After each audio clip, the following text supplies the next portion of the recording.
저희들은 계속 부활의 주일을 지내고 있습니다.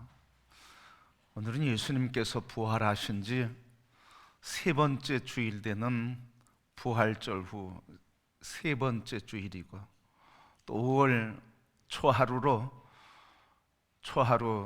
전교인 새벽기도회를 맞이하였고, 또 강단기도 주일을 맞이했습니다. 뿐만 아니라 오늘은 어린이 주일로 예배를 드리게 되었습니다. 우리가 많은 신앙의 삶에 필요한 또 행하는 일들이 많은데, 그 중에 우리에게 가장 중요한 절기가 있다고 하면 그게 바로 부활주일입니다.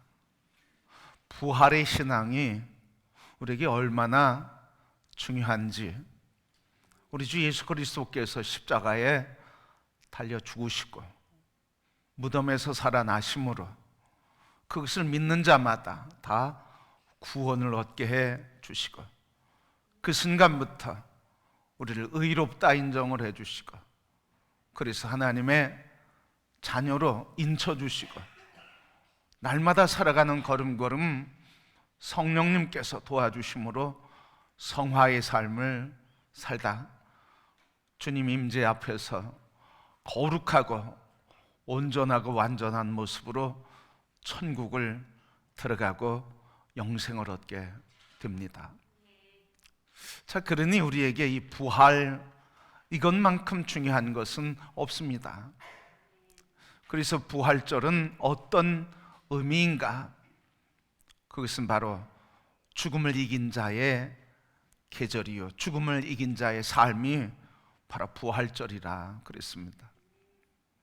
뿐만 아니라 이 부활은 미랄의 신앙으로 미랄의 삶을 사는 것.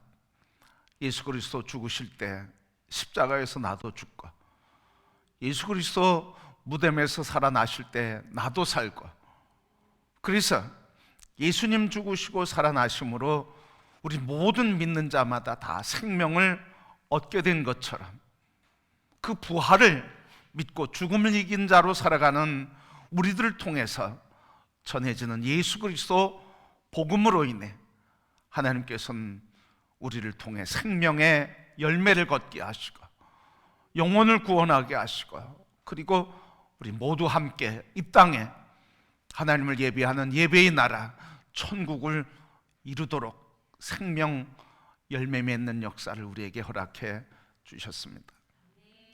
자, 성도 여러분, 바로 우리 부활의 삶 사는 성도들, 죽음을 이긴 자로서 미랄의 삶을 사는 우리 성도들이 이 미랄의 신앙을 지속적으로 그리고 능력 있게 날마다 부활의 삶을 살려고 하면 어떻게 해야 할까요? 오늘 말씀은 바로 부활의 삶을 지속하게 하는 능력이 어디에서 오는지, 그 힘이 어디에서 오는지, 우리가 날마다 죽음을 이긴 자로 부활의 삶을 사는 힘을 어떻게 하면 얻을 수 있는지 오늘 말씀을 통해서 우리에게 가르쳐주고 있습니다. 죽음을 이긴 자의 삶을 사는 성도 여러분, 단순히 죽음을 이긴 자의 삶이 아니라 그 승리의 삶을 지속케 하는 능력을 날마다 공급받고 권세와 능력 안에 승리의 삶, 부활의 삶, 열매를 맺는 미랄의 삶이 되기를 주님의 이름으로 축복합니다. 자, 그러면 오늘 부활을 사는 사람들, 이 부활을 지속하려고 하면 어떻게 해야 하는지 오늘 말씀을 통해서 함께 듣고자 합니다. 자, 오늘 먼저 이 부활을 사는 사람들이 어떤 사람인지, 그리스도인은 어떤 사람인지를 1절 말씀에 우리에게 말씀해 주셨습니다. 1절 말씀 보니까, 그러므로 너희가 그리스도와 함께 다시 살리심을 받았으면 위의 것을 찾으라. 거기는 그리스도께서 하나님 우편에 앉아 계시느니라.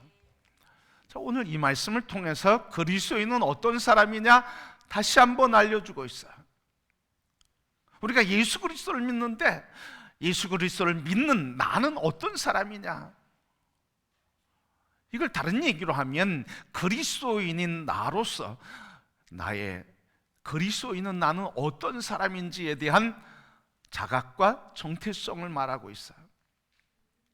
바로 그리스도인은 나는 어떤 사람이냐. 오늘 1절 말씀 보니까 만일 그리스도와 함께 다시 살리심을 받았다고 하면, 이 말은 살아났는지 살림을 받았는지 안 받았는지 모른다는 것이 아니라 너무 분명한 그리스도와 함께 다시 살아난 것을 강조하기 위해서 역설적으로 얘기하고 있는 거예요. 그러니까 우리는 그리스도인은 어떤 사람이라는 거예요? 그리스도와 함께 다시 살림을 받은 사람, 그리스도와 함께 다시 살아난 자라는 거예요. 죽음을 이긴 자라는 거예요. 성도 여러분, 죽음을 이긴 자에 대한 이 신앙 고백이 왜 중요합니까? 우리 인생의 가장 큰 두려움이 죽음이에요. 죽으면 어떻게 하나? 죽음에 대한 두려움이 우리에게는 가장 큰 두려움이에요. 그런데 예수 그리스도를 믿는 사람들, 바로 죽음을 이긴 자들이에요. 예수 그리스도께서 죽음을 이기시고 부활하신 것처럼 나 또한 예수 그리스도와 함께 죽고 살아날 것에 대한 이 믿음, 죽음을 이긴 믿음, 죽음의 두려움을 정복한 믿음, 이게 부활의 신앙이요, 이 믿음을 갖고 살아가는 사람이 그리스도인인 것입니다. 그래서 그리스도인은 두려움이 없어요. 두려워할 이유가 없어요. 넘어져도 일으켜 세워주시고, 실패해도 다시 일으켜 세워주시고, 병이 들어도 고쳐주시며, 그리고 우리 안에 우울과 분노 속에서도 치료하고 고쳐주시고, 이 땅에서 인생이 끝나는 것 같아도 영생의 삶이 있으며, 무능한 자 같아도 유능한 자요, 무식한 자 같아도 지혜의 하나님이 우리의 하나님 되시기에 지혜로운 자가 되며, 어떤 환경 속에서도 승리하는 삶을 살기에 우리는 승리자인 줄 믿습니다. 바로 이 죽어도 산다고 하는, 죽었지만 살아난다고 하는 죽음을 이긴 자에 대한 이 믿음은 세상을 이기는 담대함과, 그리고 세상 이 속에서 환난과 시련과 문제 속에서도 맞서 싸울 용기와 힘을 주고 승리의 확신 가운데 살아가게 하는 능력이 되기에, 죽음을 이긴 자에 대한 믿음은 이렇게 중요한 겁니다. 성도 여러분, 오늘 십자가에서 나는 죽은 것을 바라보시길 축복합니다. 그러나 다시 살아난 걸 보길 바랍니다. 그것은 바로 죽음 이겼다고 하는 하나님의 분명한 증거요, 그리고 분명한 표적으로 우리에게 보여주셨으며, 우리는 그 주님을 믿는 믿음으로 살아가는 존귀한 존재, 이게 그리스도인. 환난 속에서 담대하시길 바랍니다. 고난 속에서 담대하시길 바랍니다. 실패 속에서 담대하시길 바랍니다. 다시 주님은 우리를 일어나게 하실 것입니다. 그 증거가 바로 예수님이세요. 부활의 첫 열매, 예수님께서 증거로, 표적으로 우리에게 보여주셨어요. 바로 이 그리스도와 함께 죽었지만 다시 살아난 자, 이게 우리의 정체성이에요. 자, 여러분, 이 정체성을 가진 사람, 이것은 인생을 바꿔요.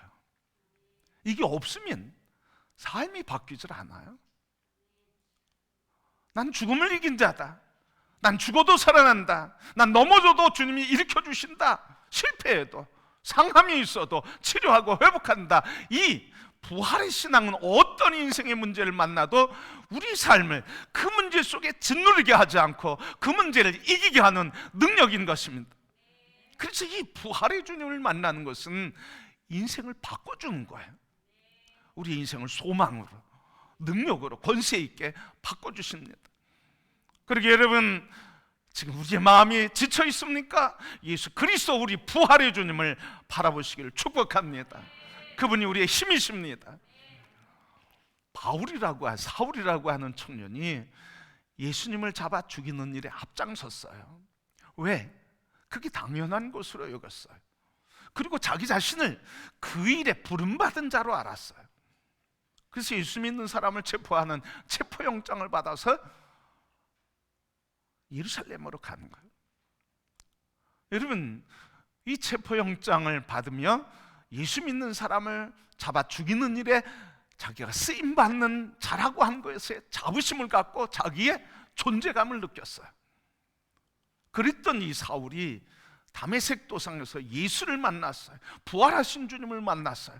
그리고 그 주님이 한마디 더 하시는데, 너는 이방을 구원하는 나의 제자요 사도다.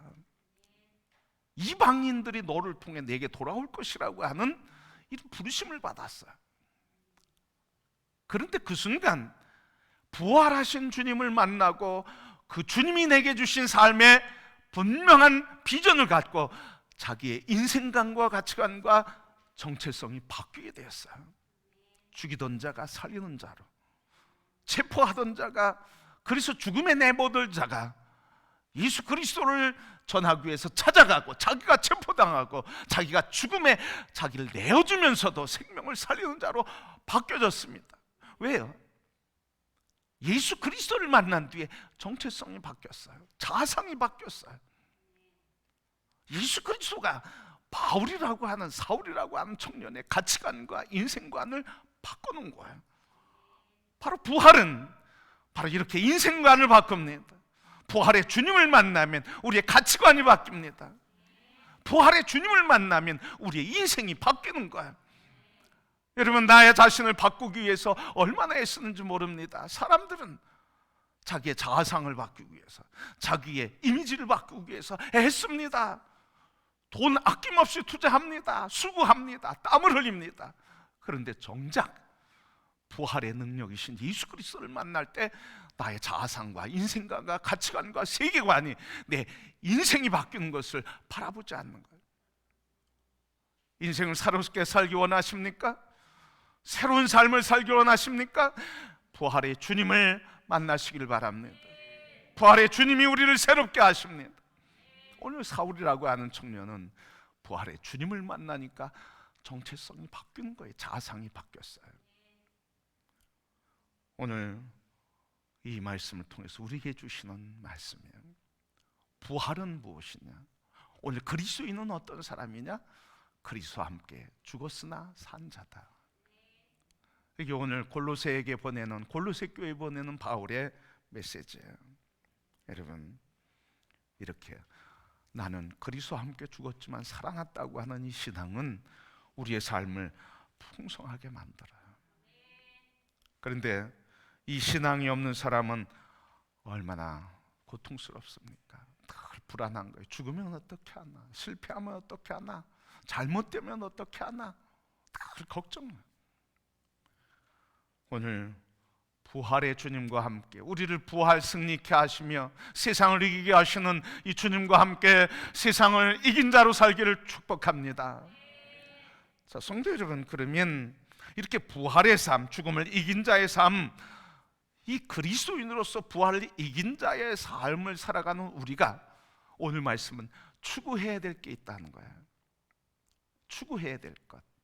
오늘 말씀해 보면 두 가지를 얘기해요. 1절 말씀해 보면 위의 것을 찾으라. 그리고 2절 말씀해 보니까 위의 것을 생각하라. 부활의 삶을 사는 사람, 그래서 이 부활의 삶을 날마다 능력 있게 하고 생기 있게 하고, 그리고 이 승리하도록 부활의 삶을 지속하게 하는 힘이 어디서 오느냐? 그 능력이 어떻게 공급되느냐? 위의 것을 찾고 위의 것을 생각함으로부터 부활의 삶을 지속하는 힘이 온다는 거예요. 그럼 위의 것은 뭘까요? 오늘 1절 말씀 보면 위에는 누가 있는 거예요? 위에는 그리스도께서 하나님 우편에 앉아 계신다. 우리 위에는 그리스도께서 하나님 우편에 앉아 계신대요. 그래서 위의 것을 찾으라고 하는 것은 그리스도를 찾으라는 거예요. 위의 것을 생각하라는 건 뭐예요? 2절 말씀 보면 위의 것을 생각하고 땅의 것을 생각하지 말아라. 왜? 이는 3절 말씀, 너희가 죽었고 너희 생명이 그리스도와 함께 하나님 앞에 안에 감추어졌습니다. 자, 위의 것을 찾아야 할 이유는 나는 죽었고 없다 이 말이죠. 그렇기 때문에 생명이신 그리스도, 그분이 위에 계시니 생명이신 그리스도만을 찾으라. 그러면 그분만을 생각하라. 그러면 너희에게 그리스도 생명이, 부활의 삶이 계속될 것이다. 여러분, 찾는다고 하는 의미는 무엇일까요? 찾는다. 어느 정도 찾아야 찾는 걸까요? 그냥 한 번 기도하고 몇 번 기도하고 그것이 찾는 걸까요? 오늘 찾는다고 하는 것은 잘 표현한 말씀, 이 찾는다고 하는 단어의 뜻을 잘 표현한 말씀이 시편 42편 1절 2절 말씀이에요. 다윗의 기도죠. 뭐라고 기도하냐면 이렇게 기도했어요. 하나님이여, 사슴이 시냇물을 찾기에 갈급함같이 내 영혼이 주를 찾기에 갈급하나이다. 내 영혼이 하나님 곧 살아계시는 하나님을 갈망하나니 내가 어느 때에 나아가 하나님의 얼굴을 배울까. 목마른 사슴이 시냇물을 찾기에 갈급함같이 내가 내 영혼이 주를 찾기에 갈급합니다. 이 갈증이 풀리지 않으면 어떻게 된다는 거예요? 목말라 죽는다는 거죠. 그러니까 어느 정도로 참는 거예요? 생명을 걸고 찾는 거죠. 이게 공급되지 않으면 난 죽어. 예수 그리스도가 내게 오지 않으면, 예수 그리스도 그 생명이 내게 없으면 죽어. 그러니 생명이신 예수 그리스도에게 생명을 걸고 목숨을 걸고, 그분이 내가 그 안에 있으면 나는 죽기에 나에게 찾아야 하고 내가 갈증을 느끼고 내가 구해야 하고 만나야 할 이 갈증을 채워줄 분은 예수 그리스도 한 분뿐이야. 생명을 걸고 주님을 찾는 거야. 이게 찾는다고 하는 표현이에요. 그러면 생각한다고 하는 것은 뭘까? 생각하라 말씀하셨으니까 생각한다는 건 뭐예요? 이 생각한다고 하는 것은 관심이 있다는 말이죠. 그죠? 관심 있는 걸 말하니까요. 원래 뜻이 그거예요. 생각한다고 하는 것은 원래의 뜻은 이런 말이에요. 마음을 누구누구에게 무엇인가 붙들려 있다. 마음이 무엇인가 붙들려 있다, 향해 있다, 이런 뜻이에요. 그러니까 우리의 마음이 어디를 향해 무엇에 붙들렸다는 거예요? 하늘을 향해, 위를 향해, 위에 계신 예수 그리스도를 향해 있고, 그분에게 내 마음이 가 있고, 그분에게 내 마음이 붙들려 있고, 그분이 내 마음을 붙잡았다는 거예요. 여러분, 연애하면 누구만 보입니까? 연애하는 사람은 그 연인만 보여요. 남자는 애인은 그 남자만 보이고요, 그 남자는 애인이 여자만 보여요. 만약에 다른 여자, 다른 남자가 보이면 어떻게 될까요? 금방 헤어지겠죠, 여러분. 금방 실증 나겠죠. 그러니까 여러분, 살아갈 때 눈에 콩깍지가 씌어서 사는 분이 행복한 분인 줄 믿습니다. 다른 사람 보이질 않아요. 오직 내 아내, 내 남편만 보여요. 왜 그렇습니까? 내 마음이 내 연인을 향해 다 빼앗겼기 때문에요. 내 마음이 그 여인에게 다 가 있기 때문에. 그 생각하면 뭐예요? 어떤 생각을 해요? 그 여인 생각하죠. 애인 생각하죠. 사랑하는 사람 생각하는 거예요. 그러니까 생각한다고 하는 것은 한번 스쳐 지나가는 생각, 그게 아니라 이 생각한다는 것은 내 마음을 완전히 사로잡았다는 거예요. 뭐에 내 마음이 사로잡혔다는 겁니까? 위에 계신 예수 그리스도, 하나님 우편에 계신 예수 그리스도, 생명이신 예수 그리스도, 그분만 생각하는 거예요. 그래서 여러분, 바로 이렇게 위에 계신 예수 그리스도, 생명이신 그분에게 붙들리고 그분만 찾고 그분에게 내 목숨을 걸고 사는 이 삶, 이게 바로 부활의 삶을 지속하게 하는 힘의 원천이라 말씀하시는 거예요. 여러분, 능력 있는 삶이 어디에서 옵니까? 열심히 하면, 이제부터 내가 최선을 다하면 능력이 생길까요? 인간적인 힘은 생길 거예요. 그런데 생명이신 예수 그리스도, 부활이신 예수 그리스도, 죽음을 이기신 예수 그리스도, 그래서 환난과 시련과 장애와 막힘 속에서도 이것을 돌파하며 이것을 이기고, 이것에 내가 지쳐 넘어져 쓰러져 죽는다 할지라도 나는 이 길을 가겠다고 나서는 그 힘은 없는 거예요. 죽음을 이길 수가 없으니까. 그런데 바로 생명이신 예수 그리스도, 그분을 찾고 그분에게 내 마음이 다 드려진 자는 죽는 줄 알면서도 가고 내가 환난을 받는 걸 알면서도 가고, 실패하는 걸 알면서도 가고, 손에 벌 것을 알면서도 가고, 사랑하면 내가 아픔을 당할 것을 알면서도 사랑하고, 품으면 내가 찔릴 것을 알면서도 품고, 바로 죽음을 이기는 이 능력, 생명의 능력을 얻게 되는 거예요. 주님이 없는, 위의 것을 생각하고 그에게 붙들리지 않는 사람은 신앙생활도 어떻게 해요? 적당히 해요. 어느 정도로? 내가 상처받지 않을 정도로, 그리고 다른 사람에게 불편하지 않을 정도로 적당하게 해요. 왜? 부활의 주님이 안 계시니까. 죽어도 산다고 하는 믿음이 없으니까, 나는 죽음을 이긴 자라고 하는 믿음이 없으니까, 부활의 신앙이 없으니까 두려움과 절망과 낙심과 나에게 손해가 올 때는 적당하게 신앙생활을 하는 거예요. 부활의 신 예수님이 그 마음을 사로잡지 않았기 때문에, 그분에게 붙들리지 않았기 때문에, 그분에게 내 마음을 다 드리지 않았기 때문에 적당히 사는 거예요. 성도 여러분, 주님은 우리에게 적당히 믿으라고 말씀하신 적이 한 번도 없어요. 너희는 나만 사랑해라. 나 외에는 다른 신이 없으니 나만을 예배하라. 부활의 신앙은 바로 나를 다 드림으로 예수 그리스도와 함께 십자가에 못 박고 그분과 함께 살아나는, 나는 없는 삶, 내 안에 예수 그리스도만 살아 역사하는 삶, 내 마음이 예수 그리스도의 마음에 완전히 붙들린 삶, 그분에게 포로된 자, 이게 그리스도인이에요. 성도 여러분, 왜 오늘 우리는 예수님께 붙들리지 못할까요? 왜 우리는 이 위의 것을 생각지 않고, 그리고 그분에게 내 마음을 다 드릴 수 없을까요? 내가 귀중하다고 여기는 정체성, 그것이 주님께 있지 않기 때문에 그래요. 어떤 사람은 성공을 인생의 가장 귀한 가치관으로 여깁니다. 그래서 이 성공을 위해서 수단 가리지 않아요. 방법 가리지 않아요. 다른 사람 상처 생각지 않아요. 다른 사람 손해 그거 생각지 않아요. 내가 성공하면 돼. 그래서 성공을 인생의 최고의 가치관으로 여기는 거예요. 어떤 사람은 돈, 물질을 최고의 가치관으로 여겨요. 이 돈을 버는데 수단, 방법 생각지 않아요. 나중에 이것이 문제가 돼서 감옥에 갈지라도 돈에 붙들려서 사는 거예요.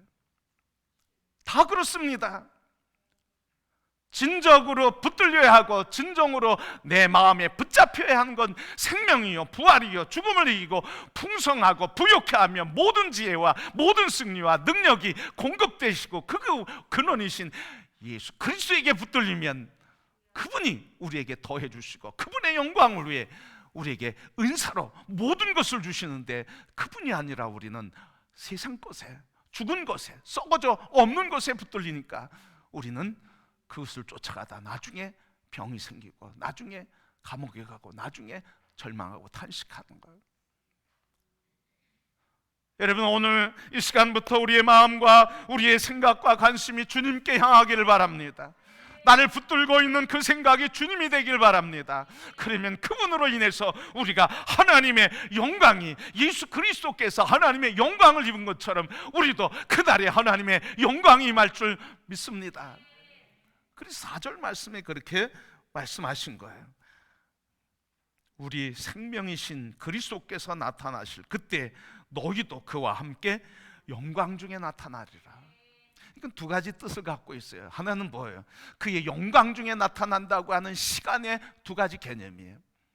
그가 영광 중에 나타나는 것은 이미 부활하심으로 영광 중에 나타나셨어요. 첫 번째. 두 번째는 언제입니까?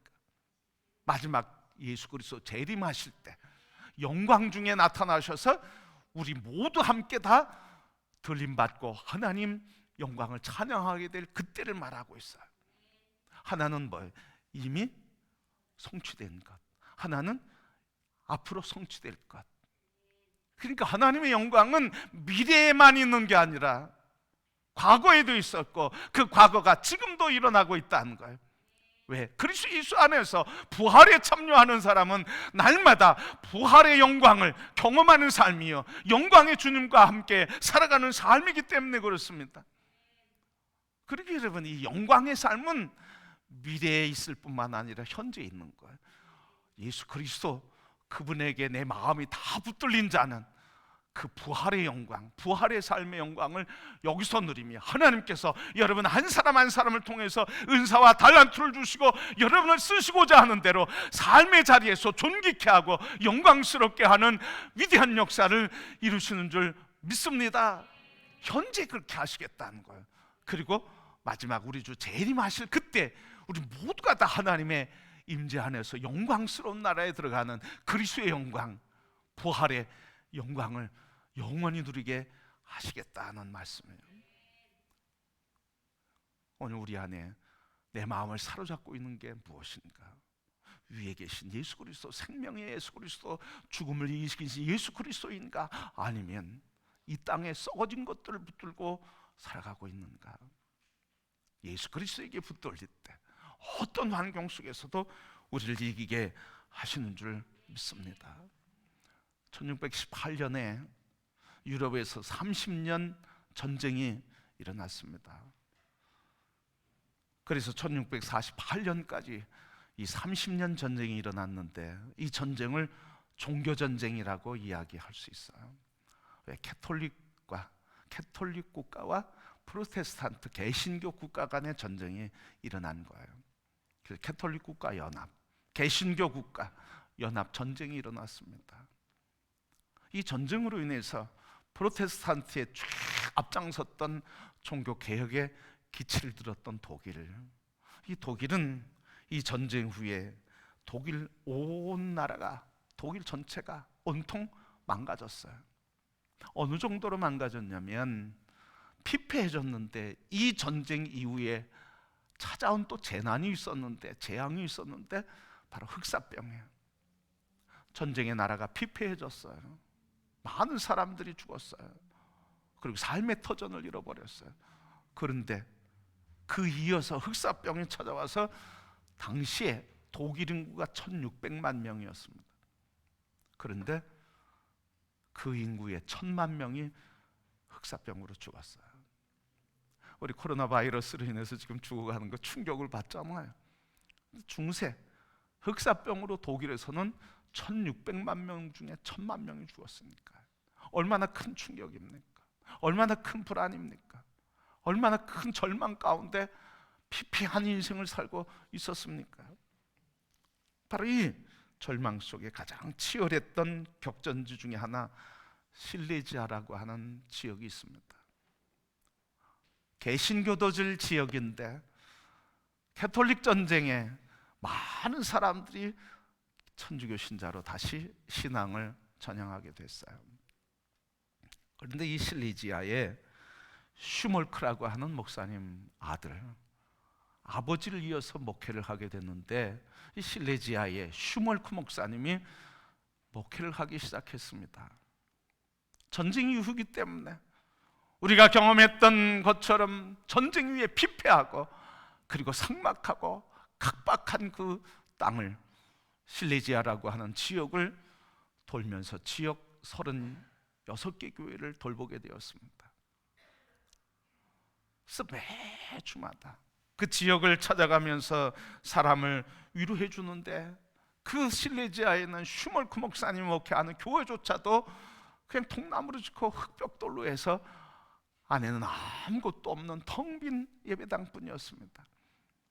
그런데도 슈멀크 목사님 부부가 실망하지 않고 전쟁의 폐허가 된 각 동네를 다니면서 위로해주고 격려하면서 예수 그리스도의 부활의 소식을 전하게 되었습니다.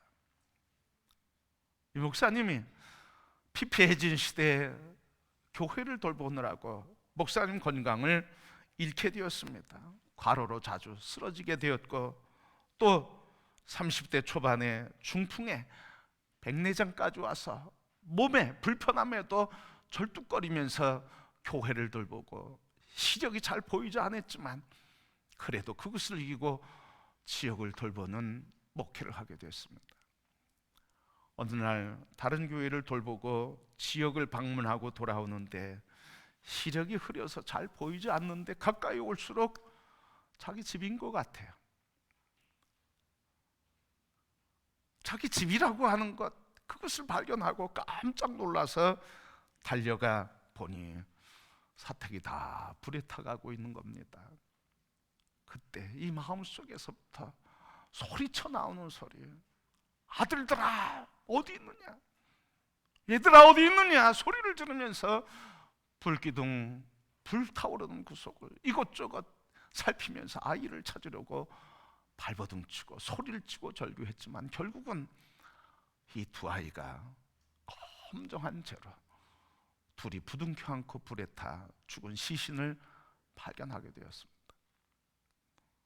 그 순간 사모님은 졸도하게 되고 목사님은 그 순간 하늘 하나님을 향해서 하나님 어찌 이럴 수 있습니까? 이런 곤고한 시절 곤고한 상황에서도 나를 부르셔서 이렇게 어려운 중에도 사역을 하게 하시는데 내 자식까지도 이렇게 하나님 데려갈 수 있습니까? 땅에 엎드려서 단식하며 통곡하고 시간을 보내고 밤을 보내고 있었습니다. 그러면서 목사님 마음에 이런 생각이 든 거예요. 내가 신방하지 않았으면, 내가 그 영혼을 돌보기 위해서 가지만 않았으면 내가 이런 일은 당하지 않았을 텐데 신방 간 것이 너무 한스러운 거예요. 그러면서 하나님 앞에 통곡하며 아들을 살려달라고 그렇게 기도하는 그때 이 슈몰크 목사님에게 예수님의 모습이 보이게 되었습니다.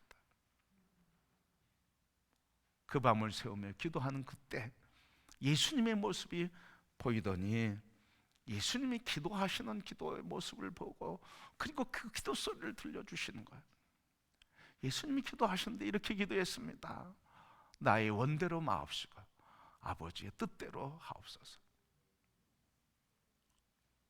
나의 원대로 마옵시고 아버지의 뜻대로 하옵소서. 예수님께서 엎드려서 땀방울이 핏방울이 되도록 기도하셨던 그 기도의 모습이, 그 기도의 소리가 이 슈멀크 목사님 마음을 사로잡았습니다. 그 기도 소리, 그 모습을 보고 듣는 그 순간 이 슈멀크 목사님이 땅에 엎드려서 회개하게 됐습니다. 예수님은 나 같은 죄인을 위해서 십자가에 달려 돌아가시기 위해 이렇게 동산에서 밤새 땀방울이 핏방울이 되도록 부르짖어 기도하셨는데 내가 당한 이 슬픔은 예수님의 고난과 비교할 수 없구나. 하나님, 이 죄인을 용서하십시오. 교만한 저를 용서하십시오. 약한 자를 도움으로써 의롭게 되었다고 착각한 저를 용서하십시오.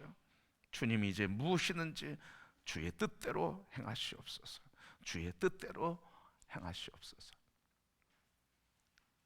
내가 주님을 위해서 일하면서 약한 자, 병든 자 고치는 일에 앞장섰는데 그래서 하나님 나는 왜 이렇게 아픔을 당하냐고 그렇게 원망했는데 십자가에 달리신 예수 그리스도를 바라보고 그 기도 소리를 듣는 그 순간 내가 얼마나 교만한지 죄인인지를 깨닫고 가슴을 치면서 주님이 말씀하신 그 기도가 슐모크 목사님의 기도가 되었습니다. 아버지, 나의 원대로 마옵시고 아버지의 뜻대로 하옵소서. 이게 슈몰크 목사님의 기도가 되었고 그 기도가 그의 마음에 잔잔히 흐르며 시가 되었습니다. 그래서 그때 주신 이 영감의 기도를 이렇게 기록했습니다. 나의 예수님, 주님께서 뜻하신 대로 내 뜻을 주의 뜻대로 하소서. 주의 사랑의 손에 내 모든 것 맡깁니다. 슬픔을 통해서나 기쁨을 통해서나 나를 주의 소유로서 다루시고 내가 주의 뜻이 이루어지이다라고 말하도록 계속 도우소서. 여러분, 이 찬양 시가 독일의 작곡가 카르마리아에 의해서 오페라 마탄의 사수에 곡을 붙여서 우리 찬송가에 수록됐습니다. 549장 내 주여 뜻대로 하옵소서. 이해할 수 없는 상황, 절망의 상황, 생명을 빼앗아간 하나님께 원망하고 절망하고 탄식하고 따졌던 그 상황, 아무 소망도 없는 모든 소망을 잃어버렸던 그 순간 예수 그리스도 그분을 만나고 예수 그리스도 그분에게 내 마음이 붙들리는 순간 그 절망을 이기고 하나님 주신 이 슬픔과 죽음을 이기게 한 영적인 감동으로 인해 지었던 그 시간, 수백 년 지나도록 지금 사람들에게 감동을 주고 위안을 주며 소망을 주는 위로의 찬양이 되었습니다. 성도 여러분, 바로 예수 그리스도 위에 계신 그분, 생명이신 그분을 붙들겨 그분에게 내 마음이 다 빼앗기고 그분에게 내 마음이 드려질 때, 오늘 주님 말씀하신 것처럼 그리스도께서 영광 가운데 임하실 때 너희도 영광 가운데 거하게 될 것이다. 성도 여러분, 우리 마지막 영광 가운데 만날 주님을 바라보십시다. 그 주님이 지금 내 안에서 부활의 주님으로 계신 것을 바라보시길 바랍니다. 지금 그분이 나의 삶을, 나의 마음을 붙잡고 어떤 환경 속에서도 이기게 하고 승리케 하고 위로해 주시고 생명으로 다시 일어나게 하시는 예수 그리스도, 우리 부활의 주님을 붙들기를 축복합니다. 그때 우리는 이 환경이 아무리 어렵다고 할지라도 어렵다 말하지 않으며 우리 주님이 이기게 하신다고 하는 믿음으로 내가 세상을 주님과 함께 이겼다고 말하며 승리의 노래를 부르게 하실 줄 믿습니다. 이 주님 바라보십시다. 이 주님에게 내 마음을 다 드리십시다. 그분의 마음에 내 마음을 다 드리며 내 마음을 주님께 빼앗긴 자들이 됩시다. 그래서 우리 삶에 날마다 영광 가운데 일어나게 하시는 주님과 함께 주님 오실 그날의 영원한 영생 함께 누리며 그 나라에서 함께 영생을 누리는 증인으로서 서로 위로하며 격려하며 그 영광을 나누며 함께 이 땅에서 천국을 이루고 영생의 삶에 함께 가는 온 성도들이 되기를 주님의 이름으로 축복합니다.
주